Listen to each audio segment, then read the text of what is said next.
السلام علیکم میرے پیارے پیارے ریڈرز، کیسے ہیں آپ؟ یقیناً ٹھیک ہوں گے، میں بھی ٹھیک ہوں اور لے کر آ چکی ہوں ٹیوزڈے اسپیشل 64 ایپیسوڈ۔ تو دل کی دھڑکنیں تھام لیجئے، بہت ہی دھماکے دار والی ایپیسوڈ ہونے والی ہے۔ تو دیر کس بات کی، میں آپ کو جلدی سے لے کر چلتی ہوں ایپیسوڈ 64 ناول جانان بائی اسمروا مرزا۔ Let's start. ہمیں موت کی سزا نہ ہوئی، پھر تیرا کیا ہوگا سرکان؟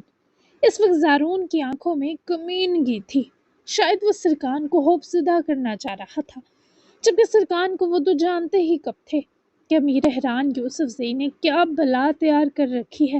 سرکان کی صورت، تم دو کو موت کی سزا نہ ہوئی تو میرے یہ ہاتھ کام آئیں گے، ایک جھٹکے سے تم دو کی گردنیں مروڑ دوں گا، لیکن میں تم دو کو اب آزادی نصیب ہونے نہیں دوں گا۔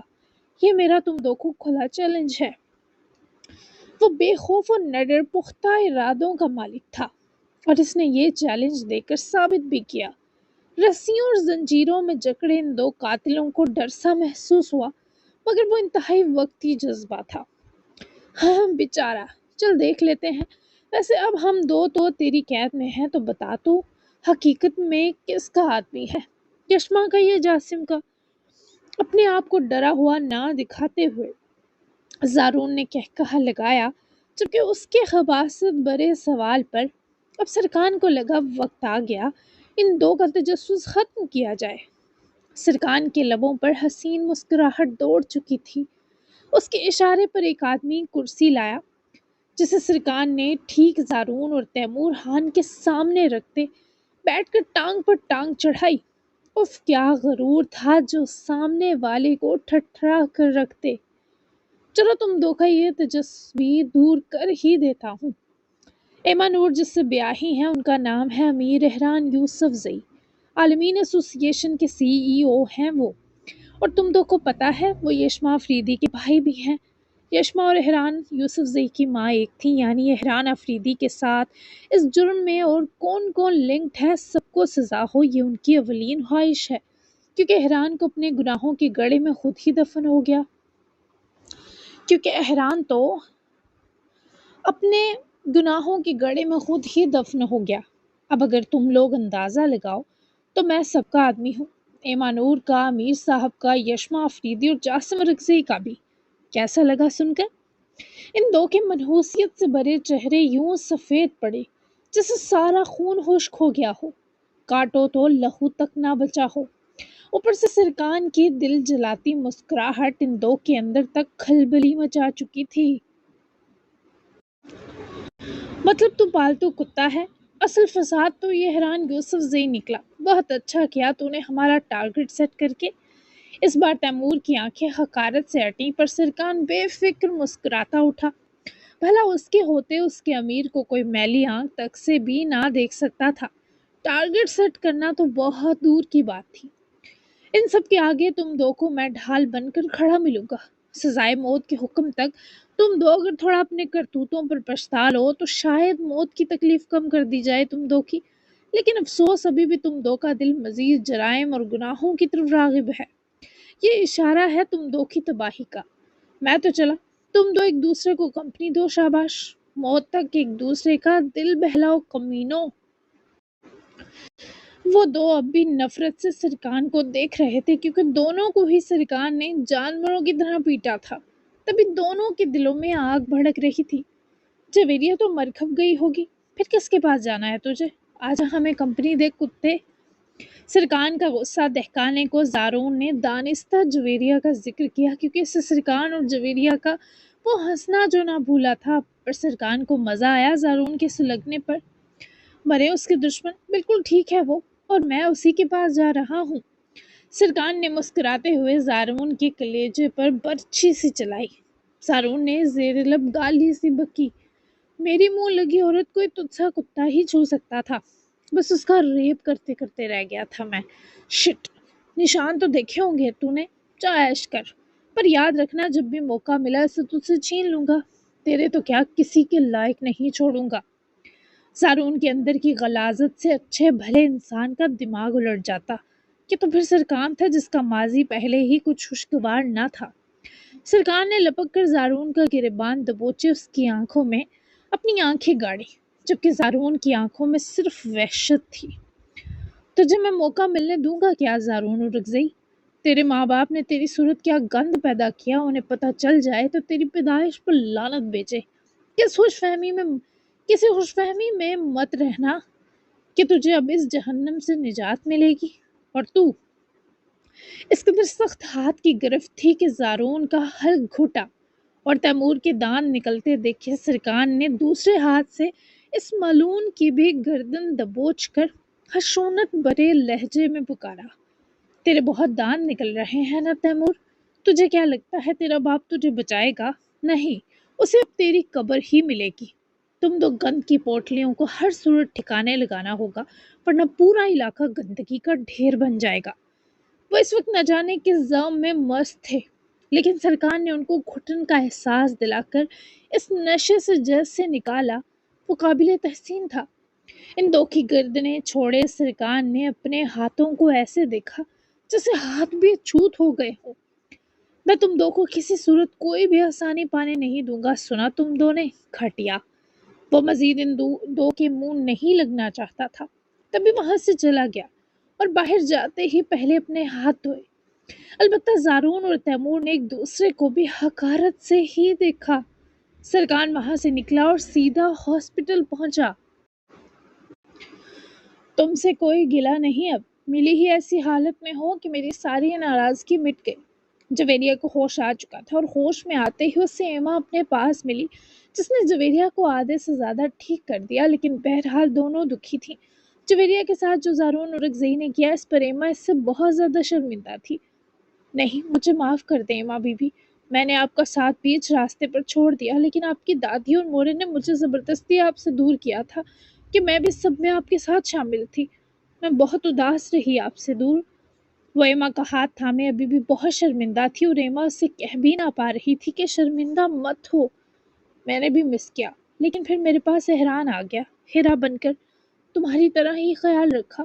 بہرحال اب تمہیں کسی سے ڈرنے یا پریشان ہونے کی ضرورت نہیں، نہ تمہیں میری ناراضگی کا دکھ ہونا چاہیے، کیونکہ میں راضی ہوں۔ وہ جویریہ کے جلدی ٹھیک ہونے کے لیے پر امید تھی، دعا گو بھی تھی، جس پر جویریہ کو بہت ہمت ملی۔ زارون لالا، انہیں لالا کہنے کو بھی دل راضی نہیں، اب تمہارے ساتھ جو کیا اس کی سزا پائیں گے، ہر گناہ اور جرم کا بدلہ دیں گے وہ۔ یہ کہنے کے لیے ایما کو کتنے ضبط کا مظاہرہ کرنا پڑا تھا، جویریہ اچھا سے جانتی تھی۔ اب پریشان نہ ہونا اس بارے، میں ٹھیک ہوں۔ جویریہ کی نگاہیں درد و الم کے دباؤ سے بھیگ کر جھک گئیں، جو ایما کا دل کاٹ کے رکھ گئیں۔ کہاں ٹھیک ہو جویریہ، یہ نشان میرا دل کاٹ رہے ہیں، اوپر سے تمہاری یہ حالت، تمہارے لیے کوئی فیصلہ لوں تو کیا مانو گی؟ ایما نے دکھی دل سمیت ہی جویریہ کو ایک التجا کرتے جکڑا، جس سبب وہ ایما کو دیکھنے پر مجبور ہو گئی۔ کیسا فیصلہ؟ جویریہ منمنا سی گئی، درد کی ٹیسیں برداشت کر رہی تھی، وہ بہت بہادر تھی۔ میں ابھی آتی ہوں، پھر بتاتی ہوں۔ تم کسی قسم کا سٹریس مت لو پلیز، تم شدید زخمی ہو اس وقت، آرام کرو، میں بس ابھی آئی۔ وہ جویریہ کو اپنا فیصلہ بتانے سے پہلے ایران سے مشورہ چاہتی تھی۔ جویریہ نے سیاہ زردگی کے سنگ ہی اجازت دی تو ایما اس کی گال سہلاتے اداسی بھرا مسکرائی اور اٹھ کر روم سے باہر نکلی۔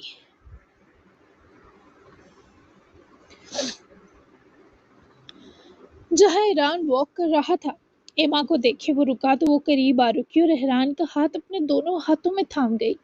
کیا ہم جانے سے پہلے جویریہ کی شادی کروا دیں؟ ایما ایسا پوچھے گی امیر نے کب سوچا تھا؟ ایک تو اس کی پری مرجھائی لگ رہی تھی، اتنا سب اچانک جو ذہنی دباؤ بن گیا تھا۔ میری جان کس سے کروائیں؟ وہ آگے سے تھوڑا فکر مند ہوا۔ سرکان سے، جو تمہارا ہاس بنتا ہے، وہ کافی ہینڈسم بھی ہے اور تمہارے اعتماد کا بھی۔ جویریہ اسی کے پاس تو رہ رہی تھی نا اس حادثے کے بعد سے۔ میں ایسے جویریہ کو چھوڑ کر کہیں نہیں جانے والی، تم اکیلے ہی دبئی اور سعودیہ چلے جانا۔ جویریہ نے بچپن سے لے کر اب تک میرا خیال رکھا ہے، وہ اس وقت بہت تکلیف میں ہے اور میرے ہی بھائی کی وجہ سے ہے، میں اسے تھوڑا سا تحفظ دینا چاہتی ہوں امیر۔ ان معصوم آنکھوں میں درد کا جہاں اترا دیکھتے احران نے اسے اپنے سینے لگایا، جو کہ بس اقرار سننا چاہتی تھی۔ السلام علیکم۔ بادب سی آواز پر ایما جلدی سے احران کے سینے سے دور ہوئی تو سرکان نظریں جھکائے کھڑا تھا۔ ایما نے فوراً حسرت سے احران کو دیکھا، جس سے کہہ رہی ہو اس سے بات کرے۔ سرکان، احران نے اسے نظریں اٹھانے کا کہا تو سرکان ذرا قریب فاصلے پر آ رکا۔ امیر کو کچھ بات کرنی ہے تم سے۔ ایما ہی فوراً بولی، مبادہ ان کی کوئی اور باتیں شروع نہ ہو جائیں۔ سرکان نے منتظر نگاہوں سے امیر احران کو دیکھا۔ جی امیر صاحب حکم کریں۔ وہ تو فرما برداری کا پورا جہاں تھا۔ ہم جا رہے ہیں تمہارا اور جویریہ کا نکاح کرتے ہیں۔ امیر احران نے بنا توقف کہہ دیا، جس پر سرکان نے ششدر نگاہوں سے ان دونوں کو باری باری دیکھا۔ نکاح؟ مگر مجھے شادی نہیں کرنی، کوئی دلچسپی نہیں ہے۔ وہ بھی اپنی بات فوری کہہ گیا کہ کوئی امید نہ لگائی جائے۔ دلچسپی تو مجھے بھی نہیں تھی، پھر بھی تمہارے امیر سے شادی کر لی نا میں نے، تو تمہیں کیا مسئلہ ہے؟ اگر اس کے ساتھ ہوئے حادثے کی وجہ سے تم انکاری ہو تو بتا دو صاف صاف، میں اس کے لیے کوئی اور ڈھونڈ لوں گی انسان۔ میں نے تمہارے امیر کو قبول کیا ہے، کیا تم اس کا احسان نہیں چکانا چاہو گے؟ سوچو اگر میں تمہارے امیر صاحب کو نہ قبول کرتی تو اب تک تم اس کی آہیں سن رہے ہوتے، لا حاصل محبت کی داستانیں بھگت رہے ہوتے۔ کتنا ٹارچر تھا وہ۔ میرے احسان مند ہو تم سرکان۔ ایما خود میدان میں آئی اور جو سمجھ آئی کہا، جس پر سرکان نے واقعی گھبرا کر بے چارگی سے امیر صاحب کو دیکھا، جس کا معصومانہ تاثر بتا رہا تھا اس کے ہاتھ بن چکے ہیں۔ اب امیر صاحب سے زیادہ امیرنی صاحبہ کے حکم اہم تھے۔ ایما بی بی، میں اس کے ساتھ ہوئے حادثے کی وجہ سے انکاری نہیں ہوں، میں اپنی زندگی کسی کے ساتھ شیئر کرنے میں شائع ہوں۔ امیر صاحب جانتے ہیں میرا مسئلہ۔ کچھ بولے امیر صاحب؟ وہ بیچارہ احتجاج بلند کر گیا اور ایما نے گھور کر حیران یوسف زئی کو دیکھا کہ اپنے جیسا بے باک آدمی کیوں نہ رکھا، یہ شرمیلا کہاں سے اٹھا لائے ہو؟ اور حیران اس وقت ان دو کے بیچ پھنس چکا تھا کہ مسئلہ تمہارے سائیکیٹرسٹ امیر حل کر دیں گے، 2-3 سیشن کی مار ہے۔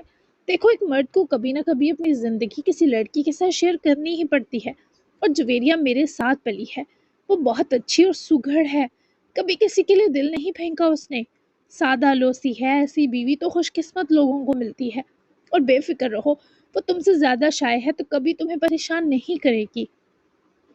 ایما نے سارے مسئلے حل کر دیے تھے اور سرکان کے پاس سچ میں کوئی جواب نہ رہا۔ احران نے مسکرا کر کندھے اچکائے کہ اب مان لو سرکان، اور سرکان کو سچ میں ماننی پڑی۔ ایما ان دو کو نکاح کی ارجنٹ تیاری کا حکم دیتی خود واپس روم کی طرف چلی گئی۔ امیر صاحب، سرکان نے منمنانے کی کوشش کی تو احران نے اس کا سینہ شفقت سے تھپکا۔ بہترین ہے یہ، بس جاؤ اب، اچھا ہوگا۔ تمہاری اماں جان بھی یہی چاہتی ہیں، اور جویریہ کو بھی ایک مضبوط سہارے کی ضرورت ہے۔ ڈونٹ وری، میں ساتھ ہوں، تمہارے کسی معاملے میں تنہا نہیں چھوڑوں گا۔ سرکان کی پریشانی کو احران نے بہت حد تک کنٹرول کر لیا تھا۔ جبکہ ایما جویریہ کے پاس جا کر بیٹھی تو جویریہ نے بند آنکھیں مضطرب ہو کر کھولی۔ فیصلہ سننے کے لیے تیار ہو؟ ایما اس کے سر پر ایک دم بم پھوڑنا نہیں چاہتی تھی، تبھی تمہید باندھی۔ جی ایما بی بی، کیسا فیصلہ؟ جویریہ نے فوراً پوچھا۔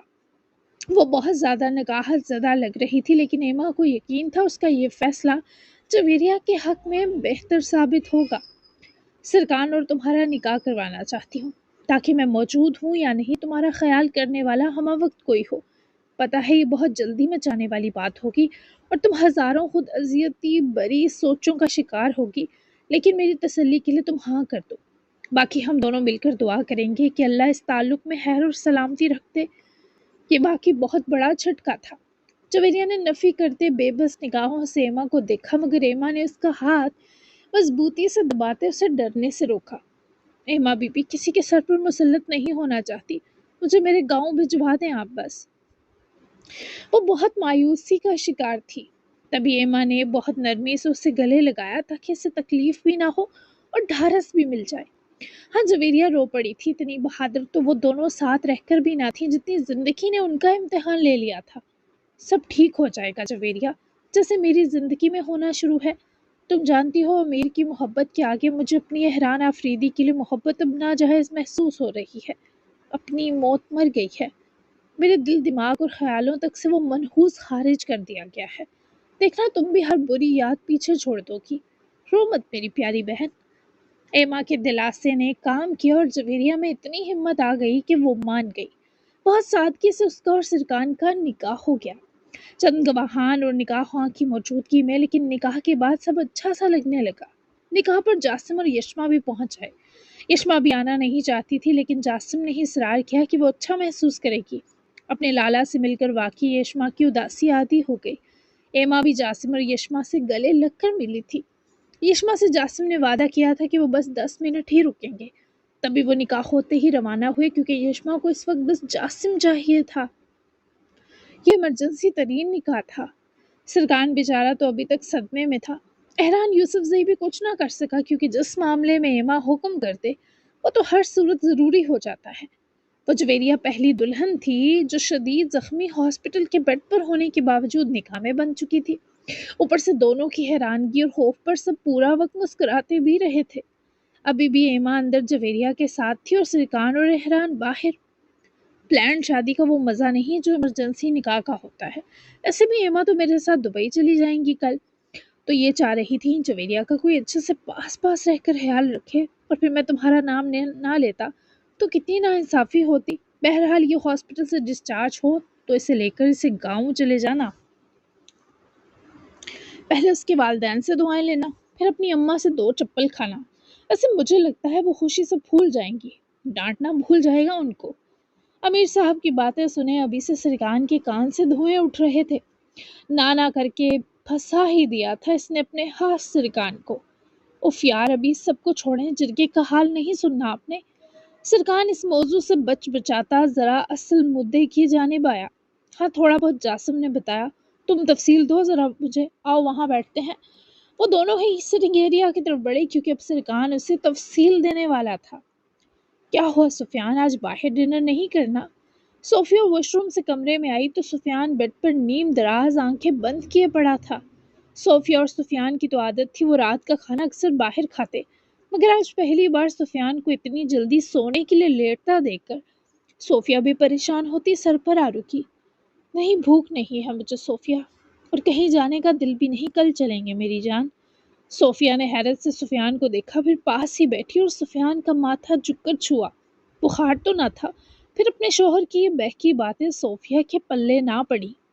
سب ٹھیک ہے نا؟ کچھ ہوا ہے کیا؟ جرگے میں کچھ ہوا؟ اس یشما کی وجہ سے پھر تو آپ کو شرمندگی نہیں اٹھانی پڑی؟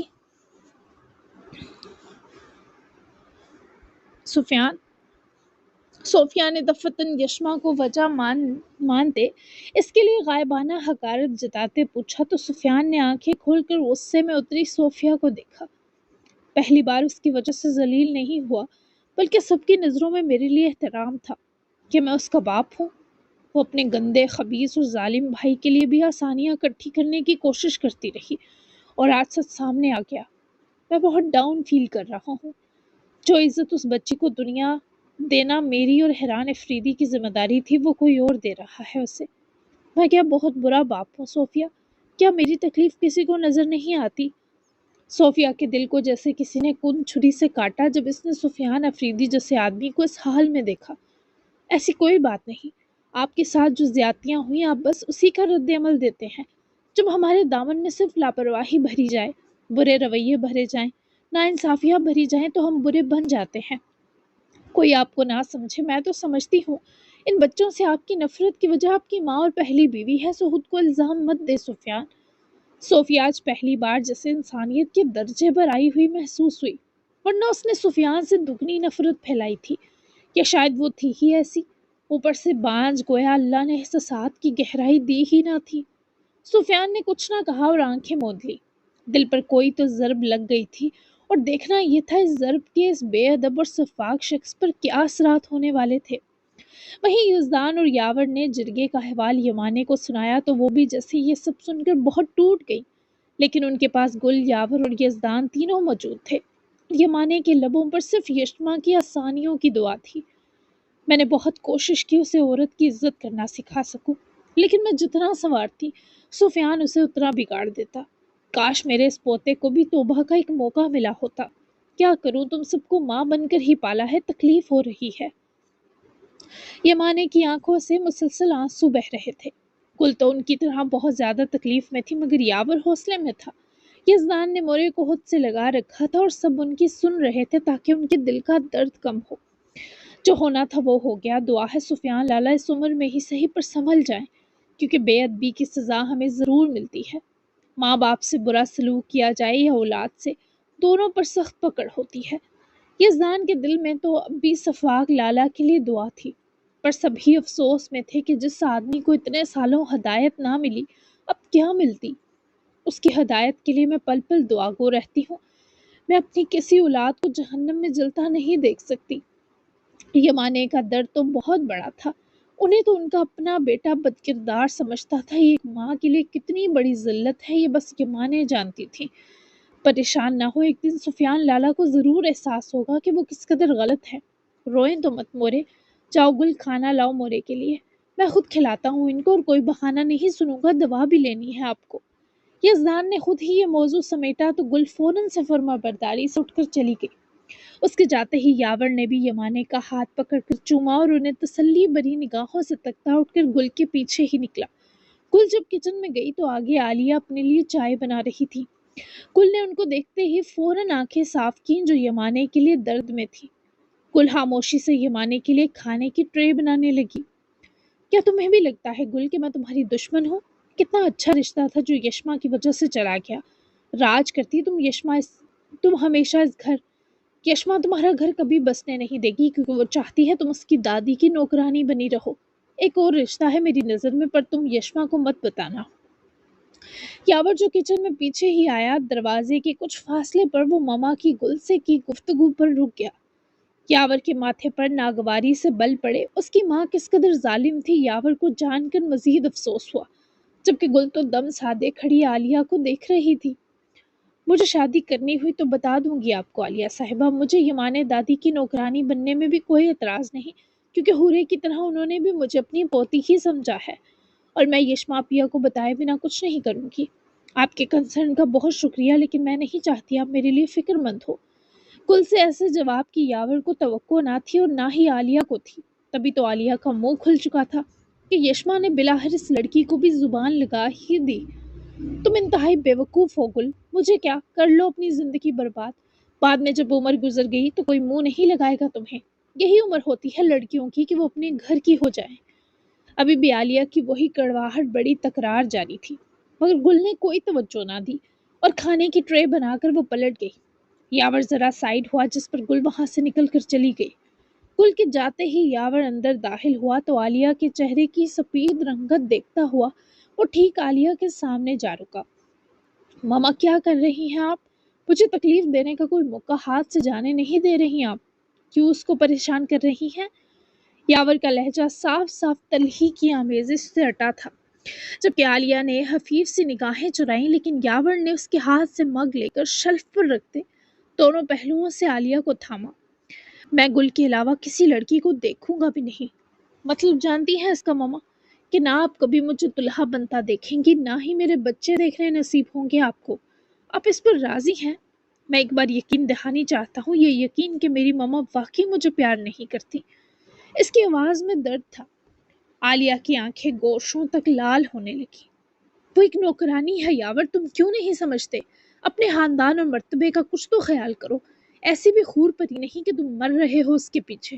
بے وقوف لڑکے کوئی امیر لڑکی لانا چاہتی ہو جو تمہیں بھی سپورٹ کر سکے اور ہمیں بھی۔ کل کے تو آگے پیچھے کوئی نہیں، یہی پلی ہے، ایک ہی تو بیٹے ہو میرے، کیا نوکرانی سے بیاہ دوں؟ جب اس سے خوبصورت لڑکی ملے گی تمہیں تو گلنامی ہناس بھی تمہارے دماغ سے نکل جائے گا۔ مجھے یقین ہے ایک دو ہفتے تک میری دوست آ رہی ہے اپنی بیٹی اور شوہر کے ساتھ پاکستان، بس میرا حکم ہے کہ تم اس سے ملو گے۔ بہت امیر اور رئیس لوگ ہیں، اور بیٹی بھی اکلوتی ہے اور میڈیکل پڑھ رہی ہے، اور بہت خوبصورت ہے کہ گل جیسی ہزاروں اس کے آگے پانی بھریں۔ وہ یہ سب سن کر سخت اکتاہٹ سے سر جھٹک کر عالیہ کو چھوڑتا رخ پھیر کر اپنے بال نوچ اٹھا۔ یہ عورت کیوں نہیں سمجھ رہی تھی کہ یاور کو کتنی بھی حسین عورت سے ملوا دے، وہ یاور پر بے اثر رہے گی، کیونکہ یہ یاور کی گل سے محبت بہت سالوں کی تھی۔ معصوم سی عمروں کا پیار بڑا گہرا ہوتا ہے، شاید عالیہ وہ گہرائی دیکھ ہی نہ پا رہی تھی۔ آپ سے بات کرنا ہی بیکار ہے۔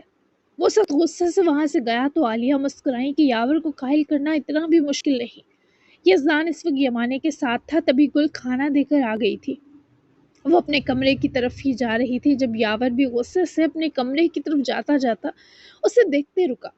گل نے اس کی سرخ آنکھوں کو دیکھ کر حلق سے تھوک نکلا، پر وہ چند لمحے ایسے تھے کہ گل کو دیکھتے ہی یاور کے اندر لگی آگ مدھم پڑ گئی۔ فری ہو؟ وہ نرمی سے اس سے مخاطب ہوتا قریب آیا تو گل نے جلدی سے سر ہلا دیا۔ کیا تمہیں سر کے بالوں کی مالش آتی ہے؟ وہ اس کے سوال پر آنکھیں پھیلا کر حیران ہوئی کہ بھلا یہ کیسی بے تکلف سوالیہ فرمائش ہوئی۔ وہ کیا ہے، بہت سر درد ہے، دادی جان کو کہتا، لیکن وہ بھی بہت افسردہ ہے، ماما کو کرنی نہیں آتی، اس ٹائم باہر جا کر کروانے کا بھی دل نہیں، بس تبھی تم سے پوچھ لیا اوکے۔ وہ اپنے ہی سوال کو معیوب سمجھ کر فوراً ٹال گیا، مگر گل نے سر ہلا دیا، یعنی وہ کر دے گی۔ میں کر دیتی ہوں، زیادہ اچھی تو نہیں کرنی آتی، پر گزارا ہو جائے گا آپ کا۔ وہ مسکرایا کہ یہ لڑکی کچھ بھی ہو جائے یاور کو انکار نہیں کرتی تھی۔ تھینک یو، گزارا بھی بہت ہوگا، آ جاؤ میرے روم میں۔ وہ اسے روم کی طرف جانے کا اشارہ کیے بولا، میں ہیئر آئل لے کر آتی ہوں، آپ کے روم میں نہیں ہے، آپ چلیں۔ وہ رسان سے کہتی وہاں سے اپنے کمرے کی طرف گئی تو یاور نے گہرا سانس لیا اور بوجھل قدم اٹھائے اپنے کمرے میں آیا اور جا کر سٹنگ ایریا میں رکھے سنگل کاؤچ کے پاس نیچے کھڑی بین ٹانگوں کے گرد ہاتھ لپیٹے بیٹھا۔ وہ ہیئر آئل لیے نرم سی دستک دیتی اجازت ملنے پر اندر جھانکی۔ آ جاؤ گل۔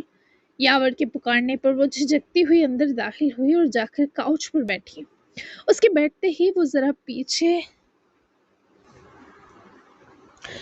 پیچھے سرکا کہ یاور کی کمر گل کی ٹانگوں سے لگ گئی۔ وہ خفیف سے گھبرائی پر خود کو پر اعتماد ہی رکھتے اس نے اپنی ایک ہتھیلی میں آئل کی بوتل سے آئل ڈالا اور بوتل اس نے یاور کی طرف سرکائی، جس نے فوراً تھامی۔ ان کا سر درد ٹھیک ہو جائے۔ دعا کے ساتھ گل نے اپنی دونوں ہتھیلیوں اور انگلیوں کو آئل سے تر کیا اور اس کے بالوں میں داخل کرے بہت ہی آرام سے وہ یاور کے سر کی جڑوں تک انگلیوں کی پوروں سے ہلکا ہلکا دبا کر مساج دینے لگی۔ یاور کی خود بہت سکون سے آنکھیں بند ہوئیں۔ ایک بات پوچھوں آپ سے، کیا آپ کی پڑھائی بہت سخت ہے؟ وہ مساج کرنے کے بیچ ہی خاموشی سے گھبرا کر اسے پکار بیٹھی۔ یاور نے مسکرا کر آنکھیں کھولی۔ نہیں تو ایسا کیوں لگا تمہیں؟ وہ غیر مرئی نقطے پر نظریں جمائے مخاطب عقب والی معصوم گل سے ہوا۔ تو پھر ڈارک سرکلز کیوں آ گئے آنکھوں کی گرد؟ نیند پوری نہیں ہوتی آپ کی؟ وہ اس مدھر سی نرم فکر بری آواز کو سن کر بہت خوبصورت مسکرایا کہ چلو اس لڑکی کو یاور کی کوئی آگ تو دکھائی دی۔ پیار ہے مجھے کسی سے، اور وہ میری دسترس سے کوسوں دور ہے، بس اسی کا غم کھا رہا ہے۔ پڑھائی تو ٹاپ کلاس جا رہی ہے، بس میں ٹاپ کلاس نہیں رہا۔ محبت انسان کو اندر ہی اندر نگل جاتی ہے گل۔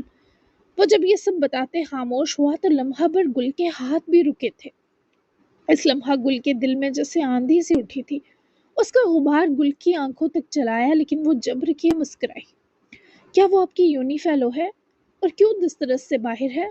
کیا آپ کے والدین رضامند نہیں، اور کیا آپ اسی وجہ سے اپنی ماما بابا سے ناراض تھے؟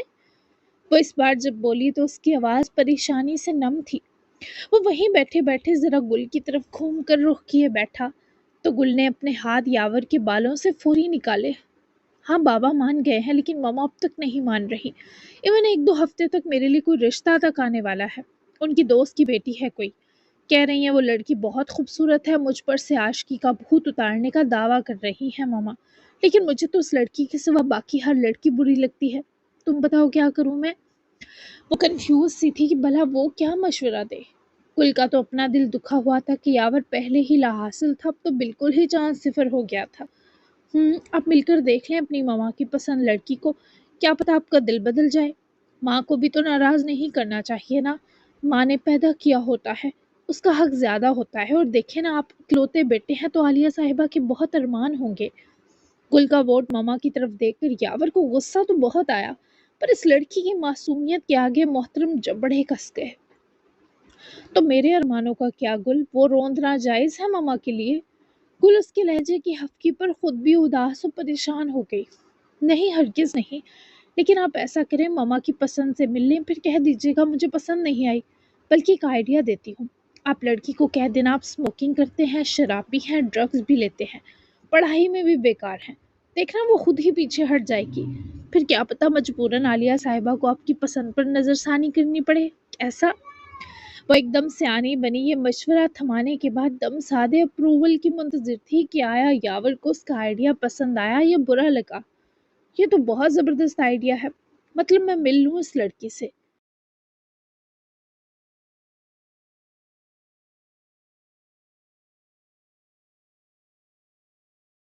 ویسے یہ ڈارک سرکلز دیکھ کر وہ یقین کر بھی لے گی کہ میں نشئی ہوں۔ یاور کا ہنسنا گل کو بھی مسکراہٹ بخش گیا۔ میں نے اس وجہ سے نہیں کہا، بس آپ کا بھلا سوچا ہے۔ اگر آپ پراپر نیند لے تو یہ ڈارک سرکلز چلے جائیں گے۔ وہ نرمی سے اپنی بات کا مطلب سمجھائے مسکرائی تو یاور نے بھی اسے مسکرا کر دیکھتے سر ہلایا اور واپس پلٹ کر بیٹھا۔ کل نے روکا، مساج پھر سے شروع کیا، لیکن اب اداس کل تھی جبکہ یاور عجیب سے سکون میں نظر آیا۔ وہ دونوں رضی حویلی سے لگ بھگ 30 منٹ دور ایک خوبصورت سی جگہ پہنچ چکے تھے۔ بہت خوبصورت سی پہاڑیاں تھیں جہاں سے چشمہ پھوٹ رہا تھا اور وہاں ہمیشہ پانی جاری رہتا تھا۔ پتھروں کے بیچ بہتا شفاف پانی چاند کی چاندنی سے چمک رہا تھا۔ گاڑی روکتے ہی یشما سیٹ بیلٹ کھولتی باہر نکلی تو ٹھنڈک کے احساس نے اسے بازوؤں میں بھرا۔ بارش کی وجہ سے سردی یکدم بہت بڑھ گئی تھی۔ یہ تو اچھا ہوا یشما نے شال لے رکھی تھی۔ جاسم بھی گاڑی لاک کرے اس کے پیچھے ہی ان پتھروں کے کنارے آیا جہاں پانی جاری تھا۔ اس پانی کے عکس میں جوبن پر آیا چاند دکھائی دیا تھا کیونکہ آسمان اس وقت صاف تھا۔ ستارے بھی تھے اور پورا پتھروں کا راستہ جہاں سے پانی گزر رہا تھا چمک رہا تھا۔ میں ایسی ہی جگہ کہہ رہی تھی، تھینک یو۔ وہ تفصیلاً یہاں کی خوبصورتی کا جائزہ لیے جب پلٹی تو جاسم سے ٹکراتے ٹکراتے بچی۔ تبھی تھینک یو کہتے اس کی آواز اختتام تک سرگوشی میں بدل گئی تھی۔ تمہیں سکون چاہیے تھا نا؟ چاہیے تھا جانان تو لوٹ لو جی بھر کر۔ ویسے بھی سردی میں یہاں کا نظارہ لوگ دوپہر میں ہی لینا پسند کریں گے۔ اب ہم جیسے الوؤں کی طرح رات یہاں آنے کی غلطی نہیں کریں گے، تو یہاں بھرپور پرائیویسی ہے۔ وہ اسے گہری نگاہوں میں سموئے بتانے لگا تھا، تبھی یشما نے سر اس بات میں ہلایا اور پھر اس نے ذرا سا جھجک کر جاسم کی دوبارہ آنکھوں میں جھانکا۔ آپ کو پتا ہے آپ آج بہت خوش لگ رہے ہیں۔ وہ اس شخص کی چمکتی آنکھوں کو بالکل نظر انداز نہ کر سکی۔ جاسم تو جانتا تھا وہ خوش ہے، تبھی متاثر کن مسکرایا۔ ہاں میں بہت زیادہ خوش ہوں۔ ان پتھروں کے بیچ بہتے پانی کی طرح مست، سرشار اور میٹھا موڈ ہے میرا۔ وہ اعتراف کرنے میں بالکل کنجوس نہ بنا۔ وہ بھی مسکرا رہی تھی، پھر اس کی مسکراہٹ حیا اور محبت کے غلبے میں دبنے لگی۔ مجھے کچھ کہنا ہے آپ سے۔ جاسم کے ہونٹوں پر ناچتی وہ مسکراہٹ گہری ہوئی جب ان سیاہ آنکھوں نے لاج، جھجک اور حیا میں ڈوبی جانان کو ہمت پکڑتے دیکھا۔ جاسم کو لگ رہا تھا پکا وہ اظہار محبت کرنے والی ہے۔ وہ اپنی سماعت کو تیار کرتے مسکرایا۔ اس اظہار کو سننے کے بعد وہ کیسا رد عمل دے گا، کتنی مقدار سے مسکرائے گا، اترانے کا مغرورانہ انداز کس حد تک جاذب ہو وہ سب طے کر چکا تھا۔ زیادہ سے زیادہ جانان کو اس اظہار محبت کے بدلے کتنے لفظی جملے کہنے ہیں، کتنے عملی استحقاق بخشنے ہیں، سب سوچ لیا تھا۔ جاسم اور ایک مرد ہو کر سرخ ہوتے کانوں سے بلش کر اٹھا، حالانکہ ابھی اس لڑکی نے بس اجازت مانگی۔ کہو نا۔ اس کے دونوں ہاتھوں میں جکڑتے کچھ ہمت اس لڑکی کو دی، کچھ خود پکڑی کیونکہ وہ شخص بہت نروس سا دکھائی دیا۔ کہہ دوں؟ وہ بھی دگنی بے قرار تھی۔ جاسم کا دل ہمک ہمک کر دھڑک رہا تھا۔ بس کسی کے ہونٹوں سے اظہار سننے کی طلب اتنی شدید ہو سکتی ہے، جاسم نے کب سوچا تھا۔